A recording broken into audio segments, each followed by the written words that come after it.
ಧನ್ಯವಾದಗಳು ತಂತ್ರಜ್ಞಾನ ನಾಯಕರೇ. ಸ್ನೇಹಿತರೆ, ಈ ದೃಷ್ಟಿಕೋನವನ್ನು ಜಗತ್ತಿಗೆ ನೀಡಿದ ನಾಯಕರು.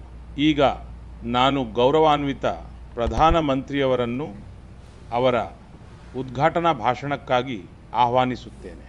ಗೌರವಾನ್ವಿತ ಪ್ರಧಾನ ಮಂತ್ರಿಯವರನ್ನು ದೊಡ್ಡ ಕರತಾಡನದೊಂದಿಗೆ ಸ್ವಾಗತಿಸೋಣ.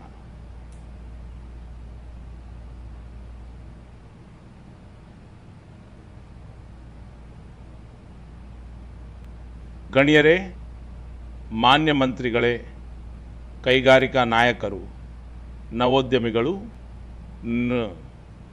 ಉದ್ಯಮಿಗಳು, ಸಂಶೋಧಕರು, ಪ್ರತಿನಿಧಿಗಳು, ಇತರ ಎಲ್ಲ ಗಣ್ಯರು, ಮಹಿಳೆಯರೇ ಮತ್ತು ಸಜ್ಜನರೇ, ನಮಸ್ತೆ.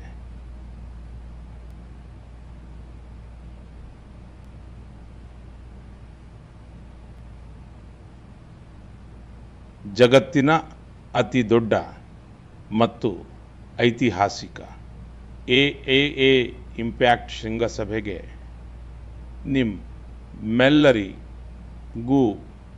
ಹಾರ್ದಿಕ ಸ್ವಾಗತವಿದೆ.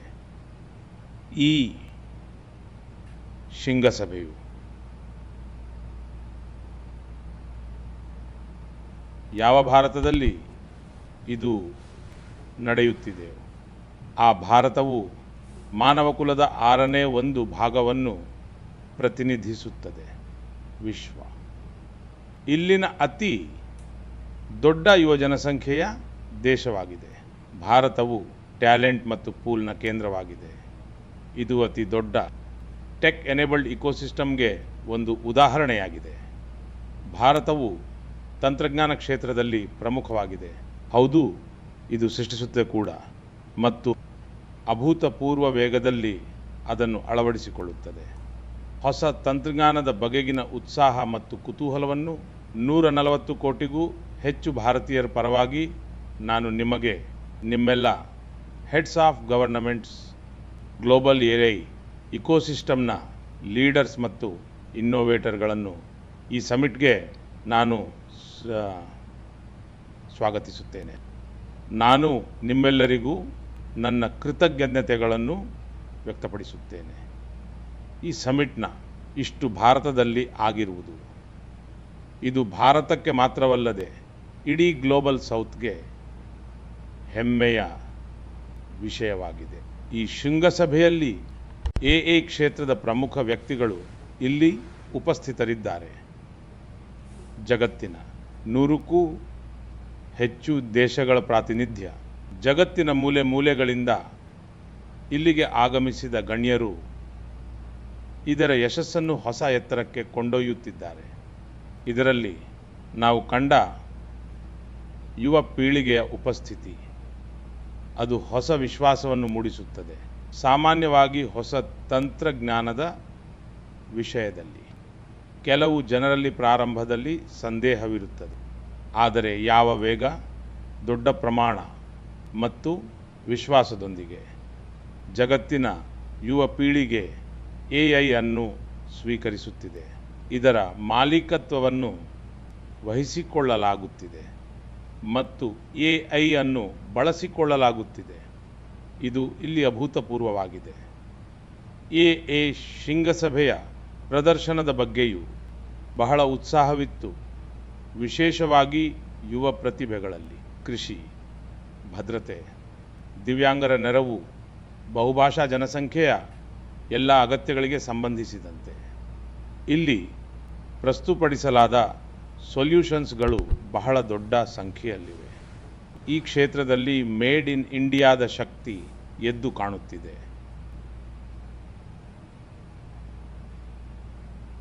ಮತ್ತು ಇದು ಭಾರತದ ನವೀನ ಸಾಮರ್ಥ್ಯಗಳ ಒಂದು ದೊಡ್ಡ ಉದಾಹರಣೆಯಾಗಿದೆ. ಸ್ನೇಹಿತರೆ, ಮಾನವ ಇತಿಹಾಸದಲ್ಲಿ ಪ್ರತಿ ಕೆಲವು ಶತಮಾನಗಳ ನಂತರ ಒಂದು ತಿರುವು ನೀಡುವ ಹಂತ ಬರುತ್ತದೆ ಮತ್ತು ಆ ತಿರುವು ನೀಡುವ ಹಂತವು ನಾಗರಿಕತೆಯ ದಿಕ್ಕನ್ನು ಮರುಹೊಂದಿಸುತ್ತದೆ ಮತ್ತು ಅಲ್ಲಿಂದಲೇ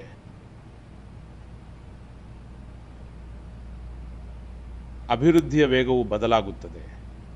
ಆಲೋಚಿಸುವ, ಅರ್ಥ ಮಾಡಿಕೊಳ್ಳುವ ಮತ್ತು ಕೆಲಸ ಮಾಡುವ ಫಲಿತಾಂಶಗಳು ಬದಲಾಗುತ್ತವೆ. ಮತ್ತು ಕುತೂಹಲಕಾರಿ ವಿಷಯವೇನೆಂದರೆ ನಾವು ಟ್ರಾನ್ಸ್ಫಾರ್ಮೇಷನ್ನ ಆ ಹಂತದಲ್ಲಿರುತ್ತೇವೆ. ಆಗ ಅದರ ನಿಜವಾದ ಪರಿಣಾಮದ ಅರಿವು ಕೂಡ ಇರುವುದಿಲ್ಲ. ಕಲ್ಲುಗಳಿಂದ ಮೊದಲ ಬಾರಿಗೆ ಕಿಡಿ ಹೊರಬಂದಾಗ ಯಾರೂ ಯೋಚಿಸಿರಲಿಲ್ಲ ಅದೇ ಕಿಡಿ ನಾಗರಿಕತೆಯ ಅಡಿಪಾಯವಾಗುತ್ತದೆ ಎಂದು. ಮಾತನ್ನು ಮೊದಲ ಬಾರಿಗೆ ಬರವಣಿಗೆ ಲಿಪಿಗೆ ಪರಿವರ್ತಿಸಿದಾಗ ಯಾರೊಬ್ಬರೂ ಇದನ್ನು ಮೊದಲೇ ಊಹಿಸಿರಲಿಲ್ಲ. ಬರವಣಿಗೆಯಾನವು ಭವಿಷ್ಯದ ವ್ಯವಸ್ಥೆಗಳ ಬೆನ್ನೆಲುಬಾಗಲಿದೆ ಎಂದು ಮೊದಲ ಬಾರಿಗೆ ಸಿಗ್ನಲ್ಗಳನ್ನು ವೈರ್ಲೆಸ್ ಆಗಿ ರವಾನಿಸಿದಾಗ ಒಂದು ದಿನ ಇಡೀ ಜಗತ್ತು ರಿಯಲ್ ಟೈಮ್ನಲ್ಲಿ ಸಂಪರ್ಕಗೊಳ್ಳುತ್ತದೆ ಎಂದು ಯಾರೂ ಊಹಿಸಿರಲಿಲ್ಲ. ಸಹೋದರ ಸಹೋದರಿಯರೇ,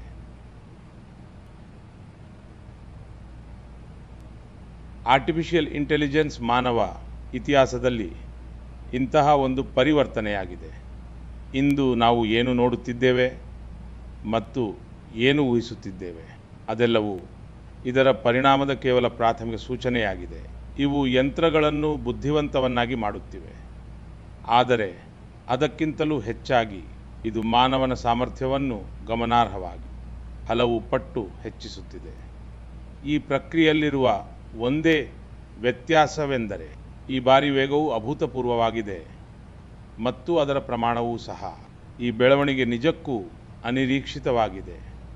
ಹಿಂದೆ ತಂತ್ರಜ್ಞಾನದ ಪ್ರಭಾವ ಗೋಚರಿಸಲು ದಶಕಗಳೇ ಬೇಕಾಗುತ್ತಿತ್ತು, ಆದರೆ ಇಂದು ನಾವು ನೋಡುತ್ತಿರುವಂತೆ ಮಷೀನ್ ಲರ್ನಿಂಗ್ನಿಂದ ಲರ್ನಿಂಗ್ ಮಷೀನ್ವರೆಗಿನ ಪಯಣ ಇದು ವೇಗವಾಗಿಯೂ ಇದೆ, ಆಳವಾಗಿಯೂ ಇದೆ, ವ್ಯಾಪಕವಾಗಿಯೂ ಇದೆ. ಆದ್ದರಿಂದ ನಾವು ದೊಡ್ಡ ದೃಷ್ಟಿಕೋನವನ್ನು ಇಟ್ಟುಕೊಳ್ಳಬೇಕು ಮತ್ತು ಅಷ್ಟೇ ದೊಡ್ಡ ಜವಾಬ್ದಾರಿಯನ್ನು ನಿರ್ವಹಿಸಬೇಕು. ಪ್ರಸ್ತುತ ಪೀಳಿಗೆಯೊಂದಿಗೆ ನಾವು ಈ ವಿಷಯದ ಬಗ್ಗೆಯೂ ನಾವು ಚಿಂತಿಸಬೇಕು. ನಾವು ಭವಿಷ್ಯದ ಪೀಳಿಗೆಗೆ ನೀಡುವ ಎಐನ ಯಾವ ಸ್ವರೂಪವನ್ನು ಹಸ್ತಾಂತರಿಸುತ್ತೇವೆ, ನಾವು ಅವರಿಗೆ ಏನು ಬಿಟ್ಟು ಹೋಗುತ್ತೇವೆ. ಆದ್ದರಿಂದ ಇಂದು ಇದು ನಿಜವಾದ ಪ್ರಶ್ನೆಯಲ್ಲ. ಭವಿಷ್ಯದಲ್ಲಿ ಆರ್ಟಿಫಿಷಿಯಲ್ ಇಂಟೆಲಿಜೆನ್ಸ್ ಏನು ಮಾಡಬಲ್ಲದು ಎಂಬುದು ಪ್ರಶ್ನೆಯಲ್ಲ. ಪ್ರಶ್ನೆ ಎಂದರೆ ಪ್ರಸ್ತುತ ನಾವು ಆರ್ಟಿಫಿಷಿಯಲ್ ಇಂಟೆಲಿಜೆನ್ಸ್ನೊಂದಿಗೆ ಏನು ಮಾಡುತ್ತಿದ್ದೇವೆ, ಏನು ಸಾಧಿಸಲು ಸಾಧ್ಯವಿದೆ. ಇಂತಹ ಪ್ರಶ್ನೆಗಳು ಮಾನವ ಕುಲದ ಮುಂದೆ ಹಿಂದೆಯೂ ಬಂದಿವೆ. ನ್ಯೂಕ್ಲಿಯರ್ ಪವರ್ ಅತ್ಯಂತ ಶಕ್ತಿಶಾಲಿ ಉದಾಹರಣೆಯಾಗಿದೆ. ನಾವು ಅದರ ವಿನಾಶವನ್ನು ನೋಡಿದ್ದೇವೆ ಮತ್ತು ಸಕಾರಾತ್ಮಕ ಕೊಡುಗೆಯನ್ನು ನೋಡಿದ್ದೇವೆ. ಎಐ ಒಂದು ಪರಿವರ್ತಕ ಶಕ್ತಿಯಾಗಿದೆ.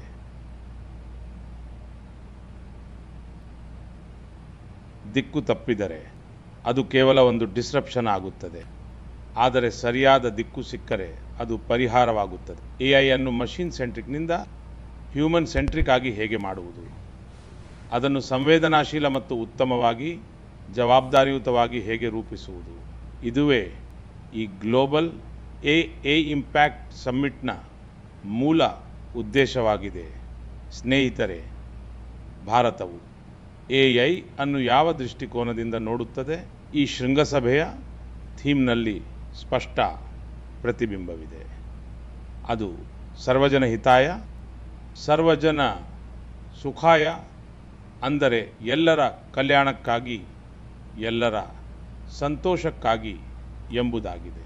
ಇದೇ ನಮ್ಮ ಮಾನದಂಡವಾಗಿದೆ ಎಐಗಾಗಿ.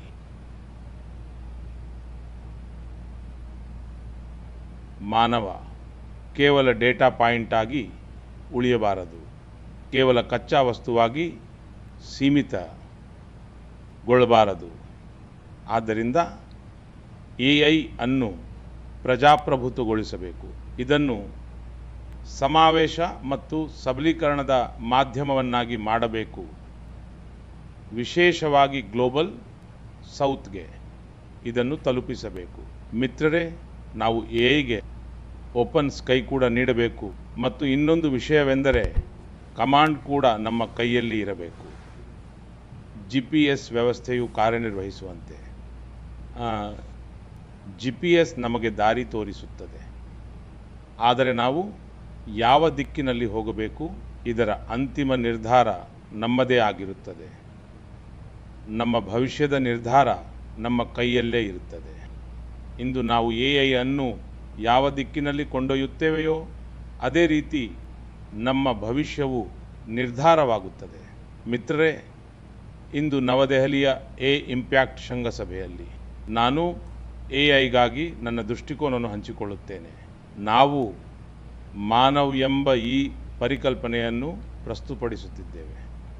ಮಾನವ್ ಎಂದರೆ ಮಾನವ ಅಂದರೆ ಹ್ಯೂಮನ್ ಎಂದರ್ಥ ಮತ್ತು ಮಾನವ ದೃಷ್ಟಿಕೋನವು ಏನೆಂದರೆ ಮೊರಲ್ ಆ್ಯಂಡ್ ಎಥಿಕಲ್ ಸಿಸ್ಟಮ್ಸ್ ಎಂದು ಹೇಳುತ್ತದೆ. AI ನೈತಿಕ ಮಾರ್ಗದರ್ಶನದ ಮೇಲೆ ಆಧಾರಿತವಾಗಿರಬೇಕು ಎಂಬುದು ಅತ್ಯಂತ ಪ್ರಮುಖವಾಗಿದೆ. ಆದ್ದರಿಂದ ನಾವು ಉತ್ತರದಾಯಿತ್ವದ ಆಡಳಿತವನ್ನು ಖಚಿತಪಡಿಸಿಕೊಳ್ಳಬೇಕು. ಅಂದರೆ ಪಾರದರ್ಶಕ ನಿಯಮಗಳು ಮತ್ತು ದೃಢವಾದ ಮೇಲ್ವಿಚಾರಣೆ ಇರಬೇಕು. ಹಕ್ಕು ಮತ್ತು ರಾಷ್ಟ್ರೀಯ ಸಾರ್ವಭೌಮತ್ವ ಅಂದರೆ ಯಾರ ಡೇಟಾವೋ ಅವರ ಹಕ್ಕು ಎಲ್ಲರಿಗೂ ಸುಲಭವಾಗಿ ಲಭ್ಯವಾಗುವಂತೆ ಸರಳ ಮತ್ತು ಸಮಗ್ರ. AI ಏಕಸ್ವಾಮ್ಯವಾಗದೆ ಗುಣಕವಾಗಬೇಕು. ಅದು ಮಾನ್ಯ ಮತ್ತು ನ್ಯಾಯಸಮ್ಮತವಾಗಿರಬೇಕು. ನಮ್ಮ ಆಶಯವೇನೆಂದರೆ AI ಕಾನೂನುಬದ್ಧವಾಗಿರಬೇಕು ಮತ್ತು ಉತ್ತಮವಾಗಿರಬೇಕು ಮತ್ತು ಪರಿಶೀಲಿಸಬಹುದಾದಂತಿರಲಿ. ಭಾರತದ ಈ ಮಾನವೀಯ ದೃಷ್ಟಿಕೋನವು 21ನೇ ಶತಮಾನದ AI ಆಧಾರಿತ ಜಗತ್ತಿನಲ್ಲಿ ಮಾನವೀಯತೆಯ ಕಲ್ಯಾಣಕ್ಕೆ ಪ್ರಮುಖ ಕೊಂಡಿಯಾಗಲಿದೆ. ಸ್ನೇಹಿತರೆ, ದಶಕಗಳ ಹಿಂದೆ ಇಂಟರ್ನೆಟ್ ಪ್ರಾರಂಭವಾದಾಗ ಇದರಿಂದ ಎಷ್ಟು ಉದ್ಯೋಗಗಳು ಸೃಷ್ಟಿಯಾಗುತ್ತವೆ ಎಂದು ಯಾರೂ ಊಹಿಸಲು ಸಾಧ್ಯವಿರಲಿಲ್ಲ. ಇದೇ ವಿಷಯ AIನಲ್ಲಿಯೂ ಇದೆ. ಭವಿಷ್ಯದಲ್ಲಿ ಈ ಕ್ಷೇತ್ರದಲ್ಲಿ ಯಾವ ರೀತಿಯ ಉದ್ಯೋಗಗಳು ಸೃಷ್ಟಿಯಾಗುತ್ತವೆ ಎಂದು ಊಹಿಸುವುದು ಕಷ್ಟ. ಬಹಳಷ್ಟು ಉದ್ಯೋಗಗಳು ಸೃಷ್ಟಿಯಾಗಲಿವೆ. AI ಸಂದರ್ಭದಲ್ಲಿ ಭವಿಷ್ಯದ ಕೆಲಸವು ಪೂರ್ವ ನಿರ್ಧರಿತವಾಗಿಲ್ಲ. ಇದು ನಮ್ಮ ನಿರ್ಧಾರಗಳ ಮೇಲೆ ಮತ್ತು ನಮ್ಮ ಕಾರ್ಯತಂತ್ರದ ಮೇಲೆ ಅವಲಂಬಿತವಾಗಿರುತ್ತದೆ. ನಮಗೆ ಭವಿಷ್ಯದ ಕೆಲಸವು ಈ ಆಯ್ಕೆಗಳಿಂದ ರೂಪುಗೊಳ್ಳುತ್ತದೆ ಎಂದು ನಾನು ನಂಬುತ್ತೇನೆ. ಇದು ಒಂದು ಹೊಸ ಅವಕಾಶವಾಗಿದೆ. ನಾವು ಮಾನವರು ಮತ್ತು ಇಂಟೆಲಿಜೆಂಟ್ ಸಿಸ್ಟಮ್ಸ್ ಸಹ ಸೃಷ್ಟಿ ಹಾಗೂ ಸಹ ಕಾರ್ಯನಿರ್ವಹಣೆ ಮಾಡುವ ಯುಗವನ್ನು ಪ್ರವೇಶಿಸುತ್ತಿದ್ದೇವೆ.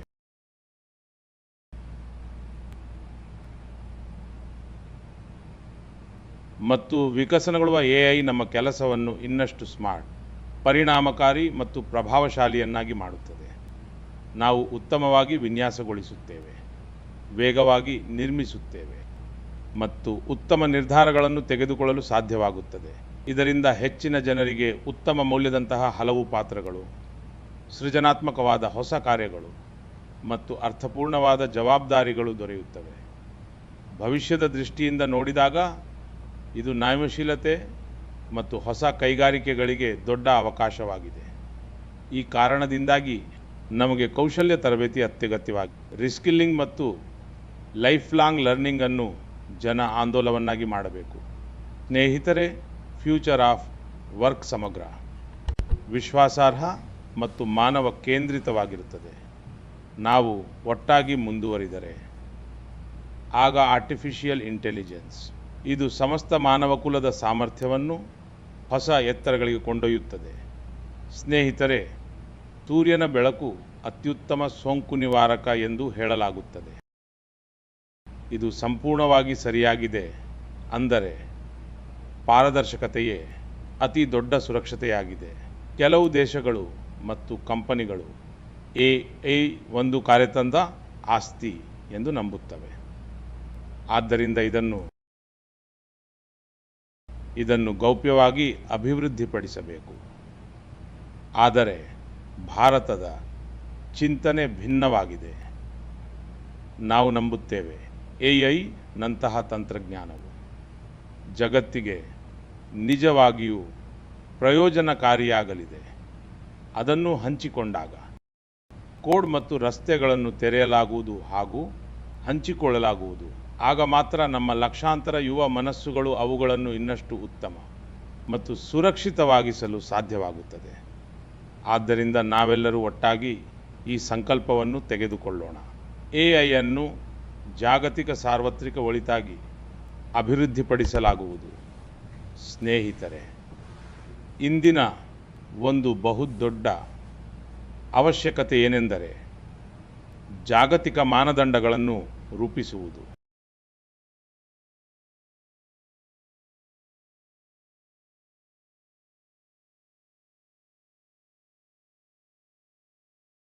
ಮತ್ತು ಕೃತಕವಾಗಿ ಸೃಷ್ಟಿಸಿದ ವಿಷಯಗಳು ಮುಕ್ತ ಸಮಾಜಗಳಲ್ಲಿ ಅಸ್ಥಿರತೆಯನ್ನು ತರುತ್ತಿವೆ. ಭೌತಿಕ ಜಗತ್ತಿನಲ್ಲಿ ನಾವು ಏನು ತಿನ್ನುತ್ತೇವೆ ಎಂದು ನಮಗೆ ತಿಳಿದಿರಲು ನಾವು ಆಹಾರದ ಪೌಷ್ಟಿಕಾಂಶದ ಮಟ್ಟವನ್ನು ಕೇವಲ ಪರಿಶೀಲಿಸುತ್ತೇವೆ. ನಾವು ಸೇವಿಸುತ್ತಿರುವ ರೀತಿಯಲ್ಲಿಯೇ ಡಿಜಿಟಲ್ ಜಗತ್ತಿನಲ್ಲಿ ವಿಷಯದ ಮೇಲೂ ಸಹ ದೃಢೀಕರಣದ ಮಟ್ಟಗಳು ಇರಬೇಕು. ಇದರಿಂದ ಜನರಿಗೆ ಏನು ನಿಜ ಮತ್ತು ಏನು ಸುಳ್ಳು ಎಂದು ತಿಳಿಯುತ್ತದೆ. ಇನ್ನೇನು, ಇದನ್ನು AI ರಚಿಸಲಾಗಿದೆ. AI ಹೆಚ್ಚು ಟೆಕ್ಸ್ಟ್, ಇಮೇಜ್ಗಳು ಮತ್ತು ವಿಡಿಯೋಗಳನ್ನು ಸೃಷ್ಟಿಸುತ್ತಿರುವಂತೆ ಉದ್ಯಮದಲ್ಲಿ ಮೌಲ್ಯವೂ ಹೆಚ್ಚುತ್ತಿದೆ ಮತ್ತು ಸ್ಪಷ್ಟವಾದ ಮಾನದಂಡಗಳನ್ನು ರೂಪಿಸಬಹುದು. ಮಾನದಂಡಗಳ ಅಗತ್ಯವು ಹೆಚ್ಚಾಗುತ್ತಿದೆ, ನಿರಂತರವಾಗಿ ಹೆಚ್ಚುತ್ತಿದೆ. ಆದ್ದರಿಂದ ತಂತ್ರಜ್ಞಾನದಲ್ಲಿ ಈ ವಿಶ್ವಾಸವು ಮೊದಲಿನಿಂದಲೇ ಅಂತರ್ಗತವಾಗಿರಬೇಕು.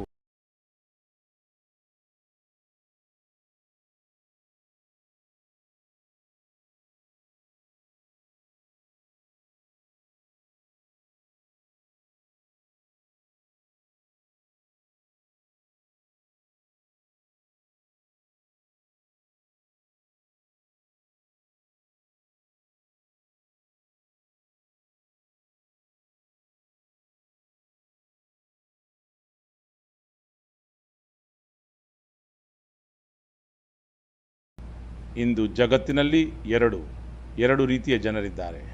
ಒಂದು ರೀತಿಯ ಜನರಿಗೆ AI ಭಯ ಕಾಣುತ್ತದೆ. ಅವರು ಯಾವಾಗಲೂ ಅದೇ ರೀತಿ ಮಾತನಾಡುತ್ತಾರೆ. ಅಂತಹ ಜನರು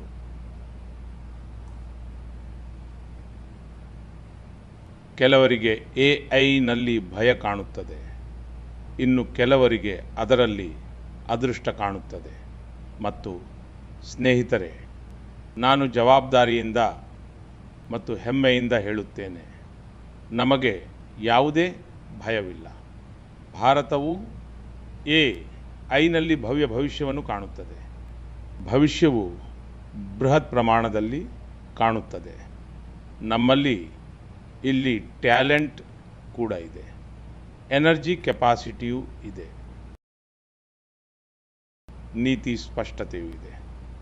ಮತ್ತು ಈ ಶೃಂಗಸಭೆಯಲ್ಲಿ 3 ಭಾರತೀಯ ಕಂಪನಿಗಳು ತಮ್ಮ AI ಮಾದರಿಗಳನ್ನು ಹಾಗೂ ಆ್ಯಪ್ಗಳನ್ನು ಬಿಡುಗಡೆ ಮಾಡಿವೆ ಎಂದು ನಿಮಗೆ ತಿಳಿಸಲು ನನಗೆ ಸಂತೋಷವಾಗುತ್ತಿದೆ.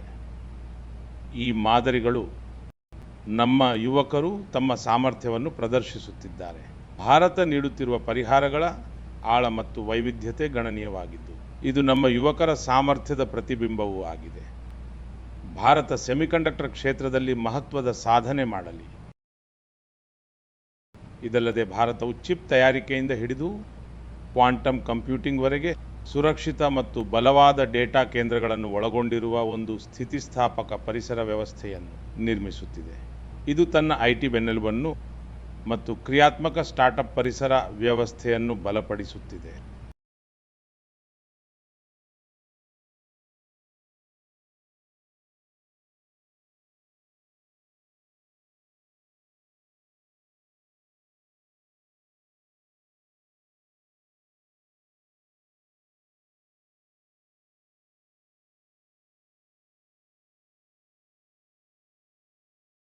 ಯಾವುದೇ ಒಂದು AI ಮಾದರಿಯು ಭಾರತದಲ್ಲಿ ಯಶಸ್ವಿಯಾದರೆ ಅದನ್ನು ಜಾಗತಿಕವಾಗಿ ನಿಯೋಜಿಸಬಹುದು. ಆದ್ದರಿಂದ